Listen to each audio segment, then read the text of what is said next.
नमस्कार प्रिय दर्शकों, हाजिर हूं मैं सूर्य राशि परिवर्तन प्रभाव को लेकर। 15 मई 2022 प्रातः 4:43 पर भुवन भास्कर अपनी वर्तमान उच्च राशि मेष राशि को छोड़कर दैत्य गुरु की साधारण राशि वृषभ राशि में प्रवेश करने जा रहे हैं, जहां की वो 15 जून 2022 की प्रातः तक संचरण करेंगे और इसके पश्चात मिथुन राशि में प्रवेश कर जाएंगे। सूर्य कौन है? तो आत्मा है। सूर्य कौन है? निज है, सेल्फ। उच्च सरकारी नौकरी, पद, प्रतिष्ठा, मान सम्मान है सूर्य। सूर्य बलि तो आप कह सकते हैं कि जन्म कुंडली के सभी दोषों का शमन हो जाता है। सूर्य का प्रभाव जीवन के प्रत्येक क्षेत्र में पड़ना जातक के लिए निसंदेह उच्च सफलता हासिल कराने वाला होता है। और सूर्य जब कमजोर हो जाए तो मान सम्मान में कमी, नेत्र पीड़ा, आंखों से संबंधित परेशानी, जातक के आत्मविश्वास में कमी, उसके हर कार्य में बाधा और परेशानी शुरू हो जाती। प्रिय दर्शकों, देखा जाए तो जब सूर्य अपनी उच्च राशि में थे तो इसमें कहीं कोई दो मत नहीं कि बेहद श्रेष्ठ फल प्रदायक थे। अब जबकि सूर्य वृषभ राशि में प्रवेश करने जा रहे हैं, यह दैत्य गुरु की राशि है।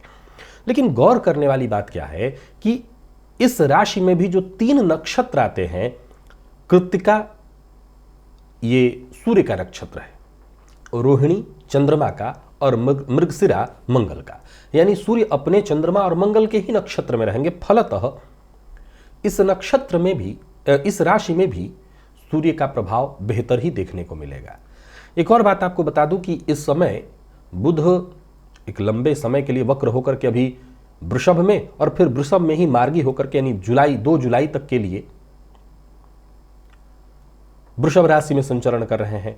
फलतः बुधादित्य योग का निर्माण गोचर कुंडली में होने जा रहा है। वैसे तो यह सामान्य योग लगता है और सामान्यतया सूर्य चूंकि बुध के साथ हमेशा आसपास ही रहते हैं, शुक्र और बुध, तो यह योग बनता रहता है गोचर में।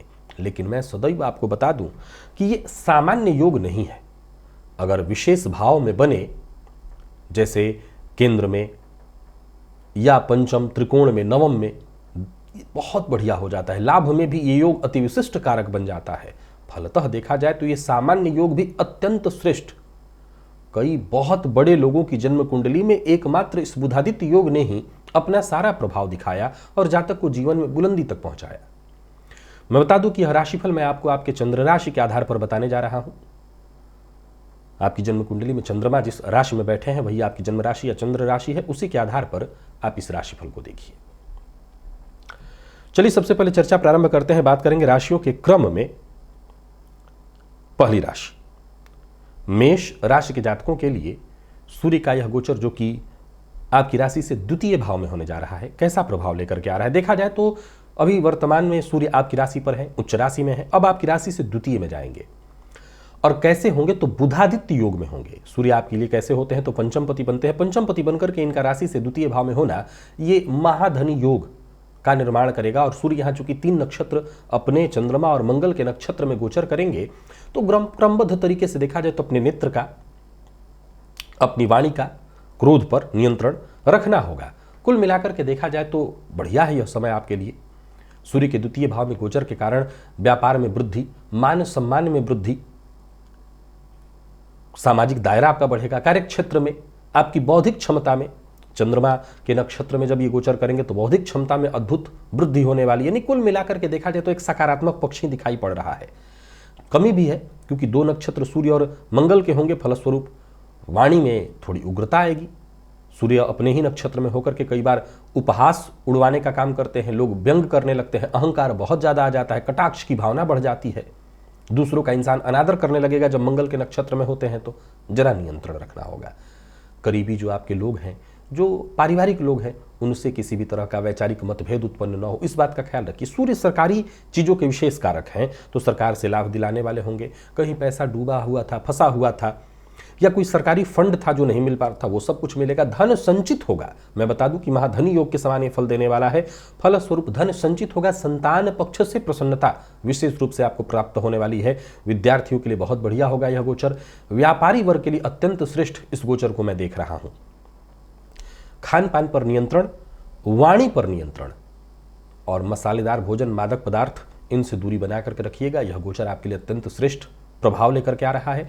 भुवन भास्कर को अर्घ्य अवश्य दीजिएगा और साथ ही साथ पिता का सम्मान करिएगा। हो सके तो आदित्य हृदय स्तोत्र का पाठ भी करिए। यह गोचर अति उत्तम है आपके लिए, इस समय का लाभ उठाइए। और अगर यही बात अगर हम वृषभ के लिए करें तो यह अब आपकी राशि पर होने जा रहा है। अब तक सूर्य आपकी राशि से 12वें में थे तो वो व्यय कारक स्थिति थी, बहुत अच्छी नहीं थी। अब आपकी राशि पर है। देखिए, आपकी राशि पर सूर्य का होना चतुर्थपति बनकर के आपकी राशि पर ये गोचर कर रहे हैं, मैं इसे 50-50 कहूंगा, क्योंकि कुछ मामलों में ये परेशानी देगा। वैसे तो वृषभ राशि के जातकों की अगर हम बात करें तो उनका मूल उद्देश्य क्या है? मूल उद्देश्य उनके जीवन का मेहनत करना है और अपने मेहनत में लगे ही रहते हैं। सूर्य भी अनुशासन ही लाते हैं, तो आपके मेहनत में कोई कमी नहीं आएगी। लेकिन संभव है कि सोच में एक अहंकार, एक उग्रता का समावेश हो जाए। हालांकि एक तरह से देखा जाए तो सूर्य का आपकी राशि पर गोचर करना और स्वयं के नक्षत्र में चंद्रमा और मंगल के नक्षत्र में एक प्रकार का राजयोग ही है। सफलता भी खूब मिलेगी, परंतु संभव है थोड़ी मानसिक पीड़ा बढ़े, शारीरिक पीड़ा जिसमें हड्डियों में दर्द वगैरह की तकलीफ और जिन लोगों को आंखों से संबंधित परेशानी रहती है वो बढ़ जाए, जिनको बीते दिनों में कभी हार्ट से संबंधित परेशानी आई थी वो बढ़ जाए। लेकिन वहीं देखा जाए तो बौद्धिक क्षमता में भी वृद्धि होगी, निर्णय लेने की विलक्षण क्षमता जागृत हो जाएगी। कुछ लोगों के लिए तो सूर्य पदोन्नति का कारण भी बनकर के आएंगे, यानी पदोन्नति होने वाली है। राजनीति से जुड़े लोगों के लिए बहुत बढ़िया माना जाएगा। अहंकार पर नियंत्रण रखिएगा, बड़बोलेपन से बचिएगा, किसी का अपमान मत करिएगा। जीवन साथी का, विशेषकर स्त्री वर्ग का, अगर पुरुष है तो स्त्री वर्ग का, स्त्री भी है तो स्त्री वर्ग का अपमान करने से बचिए। स्वास्थ्य का ख्याल रखिएगा। आंखों से संबंधित परेशानी, बुखार, सिर दर्द की संभावना बढ़ जाती है। इस स्थिति में क्या करना होगा? सूर्य को अर्घ्य दीजिए, आदित्य हृदय स्तोत्र का पाठ करिए, पिता का सम्मान करिए। बाकी यह गोचर आपको भी लाभ देगा। और वहीं अगर हम मिथुन की बात करें तो सूर्य का यह गोचर आपकी राशि से 12वें में होने जा रहा है। अब देखा जाए तो बुधादित्य योग का निर्माण तो 12वें में है, लेकिन यह गोचर आपके लिए किसी भी तरीके से बहुत अच्छा नहीं कहा जा सकेगा। यहां 3 नक्षत्र में सूर्य गोचर करेंगे, स्वयं के, चंद्रमा के और मंगल के। इन तीनों नक्षत्रों में इनका गोचर आपके लिए किसी भी तरह से श्रेष्ठ फल प्रदायक नहीं होगा। सबसे पहले आपकी बात स्वास्थ्य की करें, परेशानी है। रिश्तों की करें, वहां भी परेशानी है। कोर्ट कचहरी व्यर्थ की परेशानी, अकारण धन खर्च।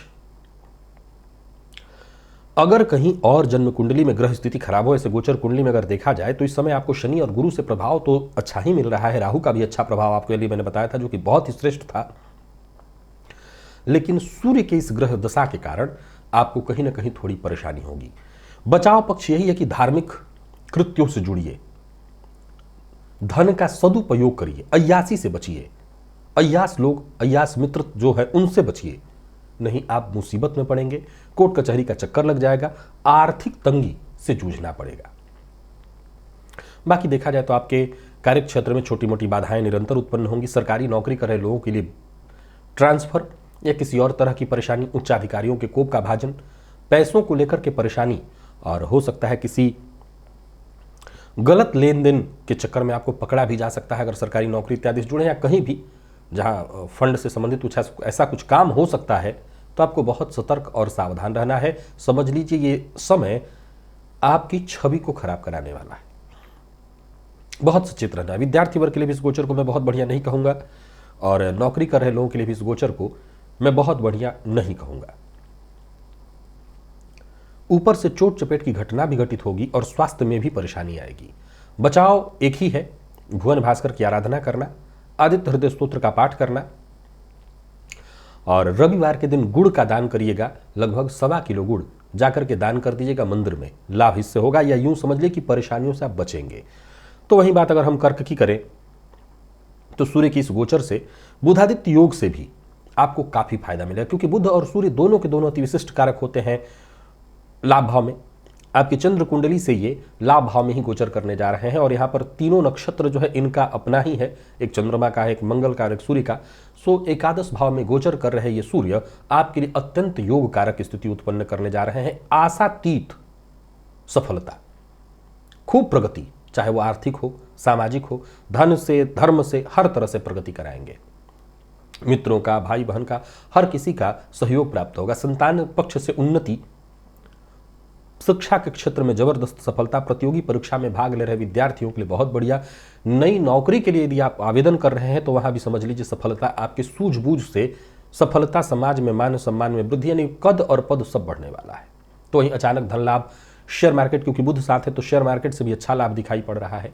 पैतृक संपत्ति को लेकर के यदि कोई विवाद था, चूंकि सूर्य महाधन योग में द्वितीय पति बनकर के एकादश में संचरण करेंगे तो महाधन योग भी है ये, तो पैतृक संपत्ति से लाभ हो। पैतृक संपत्ति बिक नहीं पा रही थी तो वो बिक नहीं। कुल मिलाकर के यह समय केवल और केवल आपके लिए अच्छा है। जो गर्भवती महिलाएं हैं कर्क राशि की, वो थोड़ा अपना ख्याल रखें क्योंकि सूर्य की दृष्टि पंचम पर होगी। विशेषकर जिनका प्रारंभिक दौर का गर्भ है उन्हें सावधानी बरतनी होगी। अन्यथा कुल मिलाकर के देखा जाए तो यह गोचर कर्क राशि के जातकों के लिए अति उत्तम, सर्वश्रेष्ठ है। भुवन भास्कर को अर्घ्य देते रहेगा, उनकी आराधना करते रहेगा, बाकी कोई चिंता नहीं है।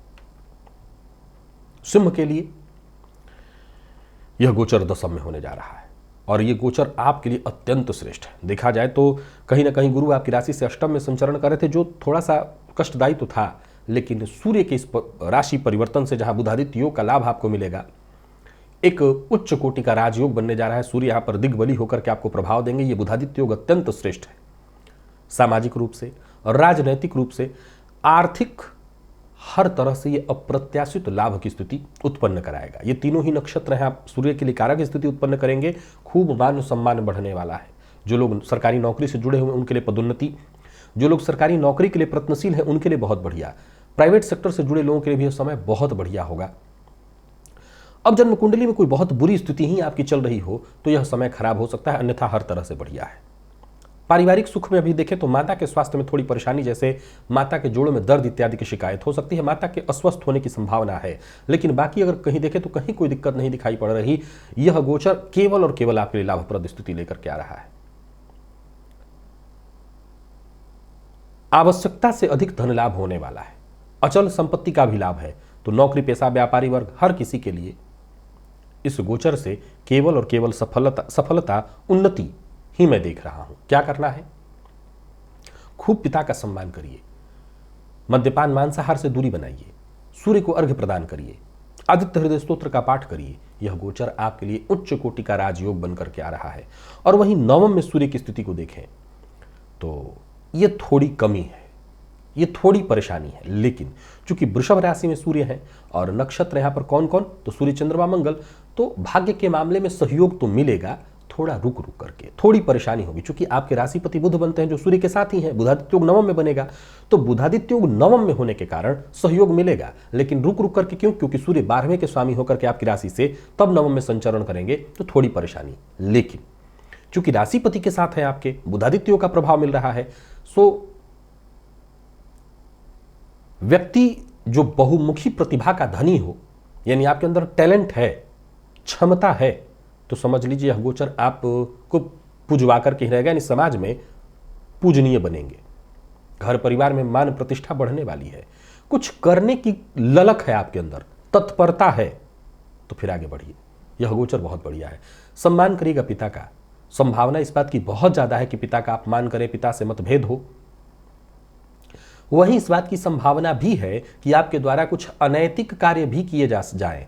जो कि सूर्य मैंने बताया कि 12वें के स्वामी होकर के 9 में गोचर करें, फिर फंस सकते हैं, फिर कोर्ट कचहरी का चक्कर भी लगेगा, तो बड़ा सतर्क रहेगा। वैसे मैं बता दूं कि कुल मिलाकर के देखा जाए तो 85 से 90% यह गोचर आपके लिए बढ़िया है।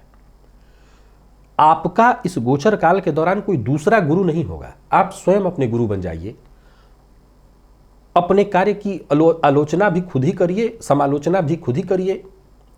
सही है तो आप अपना देखिए, गलत है तो आप देखिए, कोई दूसरा न आपकी कमी निकाले, आप खुद इसका मूल्यांकन खुद करिए। बाकी यह गोचर ठीक हो जाएगा आपके लिए।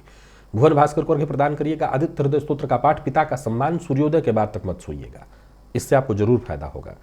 और वहीं अगर हम बात इस गोचर के लिए, तुला के लिए इस गोचर की बात करें तो अष्टम में है, और यहाँ भी बहुत अच्छा नहीं कहा जाएगा। वैसे सूर्य को अष्टम का दोष नहीं होता, परंतु कहीं ना कहीं बुध के साथ है, तो बुध आपके लिए भाग्यपति बनकर के अष्टम में होंगे और सूर्य का भी जाकर के लाभपति बनकर के, तो आकस्मिक धन लाभ ये कराएगा, लेकिन कई मामलों में परेशानी लाएगा। सबसे पहले तो स्वास्थ्य में ये परेशानी उत्पन्न कर देता है, कार्यों में छोटी मोटी बाधाएं, और फिर अगर प्रयत्न न किया जाए तो असफलता भी मिलने लगती है। कई बार विलंब की संभावना भी बन जाती है। हर कार्य में समय बहुत अधिक होना, व्ययाधिक्य, स्वास्थ्य से संबंधित परेशानी यानी समस्या आती है। मान सम्मान पर भी प्रश्न चिन्ह लग जाते हैं। कोई नया कार्य प्रारंभ करने की सोच रहे हो तो आपको विचार करना चाहिए, मत करिए। अब अगर जन्म कुंडली में कहीं बहुत अच्छे आज समय न चल रहा हो, जैसे कि देखा जाए तो ढैया वगैरह से तो अभी 2 माह के लिए आप बरी हुए हैं, लेकिन फिर भी राशि से शनि पंचमस्त चल रहे हैं, तो कुल मिलाकर के देखा जाए तो अगर ग्रह में और जन्म कुंडली में कुछ चल रही हो तो बहुत उचित यही है कि आप सचेत रहिएगा, सतर्क रहिएगा। जीवन साथी हो, आप खुद के स्वास्थ्य का, विशेष करके बीते दिनों अगर आप ब्लड प्रेशर इत्यादि से ग्रसित हुए थे तो और ज्यादा आपको अपने स्वास्थ्य का ख्याल रखना होगा, नहीं परेशानी आपकी बढ़ जाएगी, आप मुसीबत में पड़ेंगे। नौकरी पेशा व्यापारी वर्ग में सबके लिए कहूंगा यह समय परेशानी देने वाला है। नौकरी में परिवर्तन और अनायास निरर्थक परिवर्तन जो कि आपके लिए बेहद कष्टदायी होगा, ऐसी स्थिति उत्पन्न होगी, तो आपको सचेत तो रहना है, सावधान रहना है। 1.25 किलो गुड़ आप भी बहते जल में प्रवाहित करिएगा, और या फिर दे दीजिए, मंदिर में दे दीजिए, उसे उचित है, क्योंकि बहते जल में अगर वो खाने के लिए किसी को दे दिया जाए तो ज़्यादा अच्छा है, तो मंदिर में मैं कहूँगा दान कर दीजिएगा। वैसे प्रवाहित करने का भी अपना अलग विधान है, वो रिजल्ट करता है, तो आप देख लीजिएगा। अगर दोनों कर सकते हो तो दोनों कर दीजिएगा, नहीं एक कर सकते हो तो 1.25 किलो गुड़ मंदिर में दान कर दीजिएगा। और सूर्य को अर्घ्य दीजिएगा, आदित्य हृदय स्तोत्र का पाठ करिएगा, पिता का सम्मान करिएगा। यह गोचर परेशानी लाएगा। वृश्चिक के लिए सप्तम में है, अच्छा है, लेकिन परेशानी आपके लिए भी है। अच्छा इसलिए है क्योंकि सूर्य दशमपति बनकर के सप्तम में गोचर करेंगे, बुधादित्य योग है, लेकिन परेशानी है कि दाम्पत्य जीवन में बड़ी परेशानी होगी, क्योंकि अष्टमपति बने बुध सप्तम में गोचर कर रहे हैं। बुधादित्य योग का निर्माण तो है, लेकिन जीवन साथी के स्वास्थ्य पर इसका विपरीत प्रभाव पड़ेगा। अब घर में कलह हो रहा हो, जीवन साथी का स्वास्थ्य खराब हो, घर से ही आप चिड़चिड़ा होकर के निकले, तो आपकी भी वाणी पर कहीं ना कहीं इसका असर पड़ जाएगा। वाणी बोलेंगे बड़ी प्रखर, लेकिन सामने वाले को लगेगी कड़वी, वो चुभेगी उसको। व्यवहारिक कुशलता में कमी आएगी, पिता से, जीवन साथी से मतभेद, टकराहट बढ़ेगी। व्यापारी हैं तो व्यापार में परिणाम तो अच्छा आएगा, लेकिन संभावना है कि पार्टनरशिप से ही काम बिगड़ जाए, महत्वाकांक्षा टकरा जाए। कार्य क्षेत्र में आपकी काम की दक्षता और क्षमता दोनों बढ़ेगी, कार्यकुशलता भी आपकी ठीक ही है, वर्चस्व भी बढ़ेगा, लेकिन अब आपस में ही कलह परेशानी चल रही हो तो कहीं ना कहीं रिजल्ट बाधित हो जाता है। लेकिन कुल मिलाकर के सफलता के दृष्टिकोण से आप देखें तो सफलता के दृष्टिकोण से गोचर बेहतर है। धन पाना है, लाभ पाना है, तो उस दृष्टिकोण से गोचर बढ़िया है, धनागमन भी होगा। बल्कि कोई नया व्यापार भी आप शुरू करना चाहते हैं तो कर सकते हैं। नौकरी पेशा लोगों के लिए सामान्य है, बहुत अच्छा नहीं कहूंगा। व्यापारी वर्ग के लिए बहुत अच्छा है, परंतु पार्टनरशिप में है तो थोड़ी परेशानी है। और जीवन साथी के स्वास्थ्य का ख्याल रखिएगा। विद्यार्थी वर्ग के लिए सामान्यतः ठीक है। यह गोचर क्या करना है?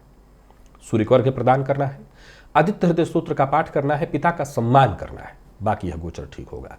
और वहीं अगर हम इसी बुधादित्य योग को धनु के लिए देखें तो सूर्य का जाकर के आपकी राशि से षष्ठ में गोचर करना है, और भाग्यपति बनकर के षष्ठ में, तो संघर्ष की स्थिति को ये बढ़ाने वाला है। यूं समझ लीजिए कि भाग्य योग भंग हो जाएगा, तो भाग्य का जितना साथ मिलना चाहिए वो तो नहीं ही मिल पाएगा, परेशानी बढ़ेगी। वैसे सूर्य षष्ठ में कोई बहुत बुरा प्रभाव नहीं देते, लेकिन अगर आप भाग्य के भरोसे बैठे हो तो समझ लीजिए बात नहीं बनेगी। यानी कुल मिलाकर के आपको परिश्रम के साथ चलना पड़ेगा। 7.5 से मुक्ति मिली है, लेकिन हर कार्य विलंबित होगा, बाधा, धैर्य बनाए नहीं रखे तो परेशानी। अपनों के साथ संबंध मधुर नहीं हो पाएंगे, शत्रु उत्पन्न होंगे स्वलग, अकारण शत्रुता बढ़ेगी, अनावश्यक धन खर्च बढ़ेगा, यात्रा व्यर्थ की होगी और यात्रा का कोई श्रेष्ठ परिणाम नहीं निकल पाएगा। खर्च पर नियंत्रण रखना तो बेहद आवश्यक है ही, वाणी पर नियंत्रण रखना बहुत आवश्यक है।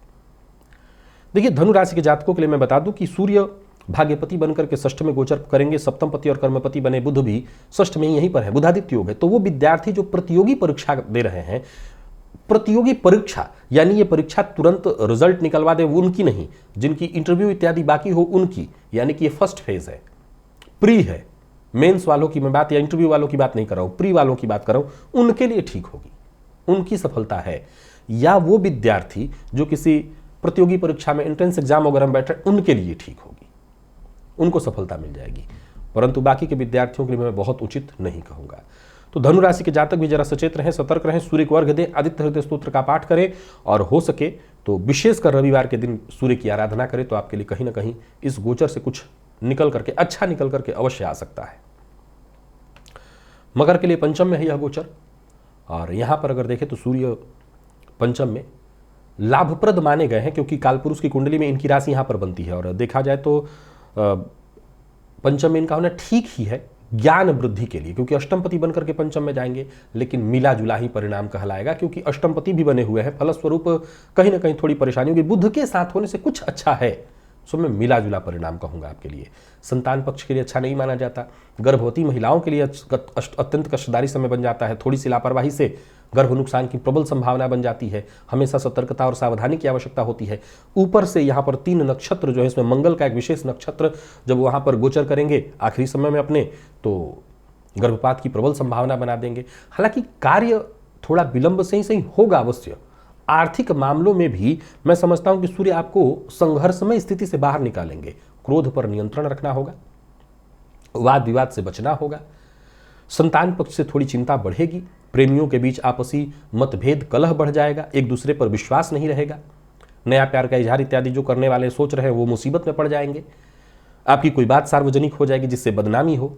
तो सतर्कता तो जरूरी है, सावधान तो रहना पड़ेगा, तभी जाकर के इस गोचर का आप कुछ लाभ उठा पाएंगे। अन्यथा इस गोचर से थोड़ी परेशानी भी होगी। सूर्य भगवान को अर्घ्य दीजिएगा, आदित्य हृदय स्तोत्र का पाठ करिएगा, इससे कहीं ना कहीं आपका बचाव होगा। और जो महिलाएं गर्भवती हैं वो विशेष रूप से सतर्क रहें। कुंभ के लिए इस गोचर को आप चतुर्थ में देखेंगे। बुधादित्य योग है, बुधादित्य योग होना है तो ठीक है, लेकिन सूर्य चतुर्थ में जो गोचर करेंगे तो ये थोड़ी सी कलह की स्थिति उत्पन्न कराएंगे। ये जो 3 नक्षत्र हैं, खुद इनका चंद्रमा और मंगल का, बीच में थोड़ा सा समय चंद्रमा के कारण गृहस्थ सुख देखा जाएगा, लेकिन ये समय बहुत अच्छा भी नहीं मैं कहूँगा। सुख सुविधाओं में वृद्धि होगी, इसमें कोई कमी मत समझिएगा। आप कार्य क्षेत्र के दृष्टिकोण से भी देखें तो ठीक है, लेकिन स्वास्थ्य, माता के स्वास्थ्य पर बहुत प्रबल असर डालेंगे। माता के जोड़ों में दर्द इत्यादि बढ़ जाएगी। वहीं पिता के साथ भी कड़वाहट होगा। पिता को अगर ब्लड प्रेशर की शिकायत है तो वो परेशानी उनकी बढ़ जाएगी। आर्थिक मामलों में सफलता मिलेगी, कहीं कोई दिक्कत नहीं है। व्यापारियों को लाभ भी मिलेगा, व्यापार से संबंधित नए अवसर भी उत्पन्न होंगे। तो वहीं सरकारी नौकरी कर रहे लोगों के लिए बढ़िया है। राजनीति से जुड़े लोगों के लिए बहुत जबरदस्त अवसर लेकर के आ रहे हैं सूर्य। लेकिन जैसा मैंने कहा कि चूंकि सूर्य चतुर्थ में गोचर करेंगे और सूर्य खुद के और मंगल के विशेषकर नक्षत्र में जब रहेंगे तो ये कष्टदायी, परेशानी, संघर्ष की स्थिति को बढ़ा देंगे। तो सबसे पहले आपको क्या करना है? सूर्य को अर्घ्य देना है, पिता का सम्मान करना है, आदित्य हृदय स्तोत्र का पाठ करना है और विशेषकर सूर्योदय के बाद तक नहीं सोना है। और हो सके तो 1.25 किलो गुड़ मंदिर में जाकर के दान कर दीजिएगा रविवार के दिन, इससे भी आपको राहत अवश्य मिलेगी। और बात अगर हम मीन की करें तो देखा जाए तो सूर्य का यह गोचर आपकी राशि से तृतीय में होने जा रहा है। सूर्य, चंद्रमा और मंगल वृषभ राशि में, तो यही 3 नक्षत्र हैं। यह गोचर आपके लिए बहुत उपयोगी कहा जाएगा। हाँ, रिश्तों में थोड़ी कड़वाहट आ सकती है। छोटे भाई बहन जो हैं आपके, उनके साथ संबंध खराब हो सकता है, उनके साथ शत्रुतापूर्ण व्यवहार हो सकता है। लेकिन चूंकि बुधादित्य योग है ये, तो मैं आपके लिए इस गोचर को बढ़िया कहूंगा। विचारों में थोड़ी उग्रता, आक्रामकता तो आएगी, लेकिन ये लाभ भी देगा। पैतृक संपत्ति के मामले में अगर कोई टेंशन थी, परेशानी थी, कोई विवाद था, मुक्ति मिलेगी। आर्थिक मामलों में यह गोचर सफलता लेकर के आ रहा है। समाज में भी अगर आप देखें तो आपका दबदबा बना रहेगा। मित्रों के साथ अच्छा रहेगा, मित्रों से सहयोग मिलेगा। नौकरी कर रहे लोगों के लिए यह गोचर बहुत बढ़िया है। प्राइवेट सेक्टर में जो लोग हैं उनके लिए भी इस गोचर को मैं बहुत बढ़िया देख रहा हूं। पिता का सम्मान करिए और सूर्योदय के बाद तक मत सोइए। आदित्य हृदय स्तोत्र का पाठ करिए और यह ध्यान रखिए कि सूर्य के इस गोचर से, जैसा सूर्य आपके लिए अगर राशि से आपके द्वितीय थे तो उच्च के थे, वैसा ही तृतीय में आपके लिए लगभग भाग्य प्रदायक ही बनकर के गोचर करेंगे और भाग्य का संपूर्ण साथ ही आपको प्राप्त होने वाला है। करना क्या है? बस यही उपाय, सूर्य की आराधना, पिता का सम्मान, ये जो उपाय नहीं दिनचर्या है, शामिल कर लीजिए तो इस गोचर से निसंदेह भरपूर लाभ उठा सकेंगे। तो प्रिय दर्शकों, ये था मेष से लेकर के मीन राशि पर्यंत प्रत्येक राशि के जातकों के लिए सूर्य राशि परिवर्तन का प्रभाव। आज के लिए बस इतना ही, इजाजत दीजिए, पुनः मुलाकात होगी। तब तक के लिए नमस्कार।